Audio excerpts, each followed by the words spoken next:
দেখো x plus 1/x সমান 3 হলে x প্লাস 1/x সমান 3 হলে x square plus 1/2x square plus 3x plus 2 এর মান কত? এটা আমাকে করতে হবে। কিভাবে করব? আমাদের প্রথম কাজ হবে এইটা, x প্লাস 1/x সমান কত? 3 বা এলসিএম কত?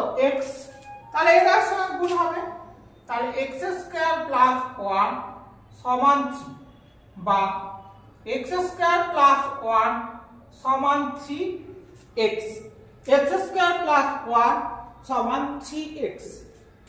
নেক্সট দেখো x square plus 1 by 2x square plus 3x plus 2, 3x square plus 2x square plus 3x plus 2।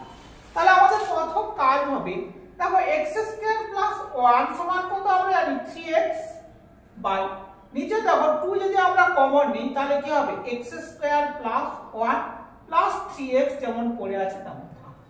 দেখো x স্কয়ার প্লাস 1 তার মান কত? 3x, x স্কয়ার প্লাস 1 তার মানটা কত? 3x, তাহলে 2 ইনটু 3x প্লাস 3x, তাহলে কত? 3x 3 দিয়ে 6 3 কত?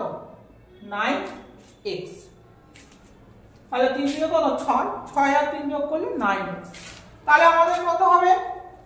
x x চলে যাবে 3 একে 3, তাহলে 1/3।